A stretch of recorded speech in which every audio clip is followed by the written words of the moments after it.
एक शख्स दूर से मदीना शरीफ की तरफ आ रहा था। उसी वक्त हजरत इमाम हुसैन इब्ने अली घोड़े पर सवार होकर मदीना से बाहर जा रहे थे। वो शख्स इमाम हुसैन के पास आया और पूछने लगा, ये सामने जो इमारतें नजर आ रही हैं, क्या यही मदीना है? इमाम हुसैन ने फरमाया, हाँ, यही मदीना है। उस शख्स ने कहा, क्या इस शहर में कोई अली नाम का शख्स रहता है?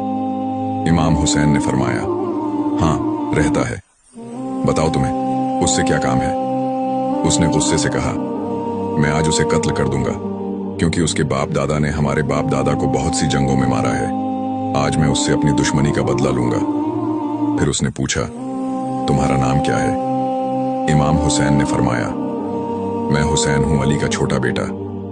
जिस अली को तुम मारने जा रहे हो वह मेरे वालिद हैं। यह सुनकर वो शख्स हैरान रह गया और रुक गया। उसने कहा, मैंने तुम्हारे बाप को गालियां दी, लेकिन तुम गुस्से में नहीं आए। इमाम हुसैन ने बड़े सुकून से फरमाया, हम गालियों पर गुस्सा नहीं करते। मेरे नाना रसूलुल्लाह सल्लल्लाहु अलैहि वसल्लम का फरमान है कि जो गाली सुनकर सब्र करे वही सच्चा सब्र करने वाला है। यह सुनकर उस शख्स का दिल पसीज गया और बोला, मैं अब मदीना नहीं जाता। इमाम हुसैन ने मुस्कुराकर कहा, नहीं, जरूर जाओ, लेकिन पहले यह बताओ, क्या तुम किसी से लड़कर आ रहे हो? गुस्से में हो या कोई परेशानी? अगर भूखे हो तो आओ, मैं तुम्हें खाना खिलाता हूं। अगर कोई घरेलू मुश्किल है तो मैं उसे हल कर दूं।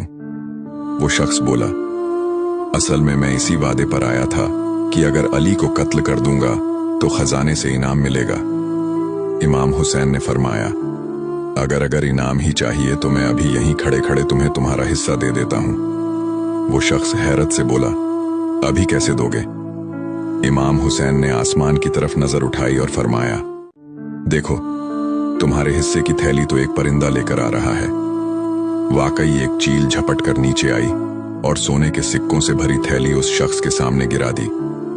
उसने थैली उठाई, खोली तो देखा, चमकते हुए सोने के सिक्के अंदर भरे थे।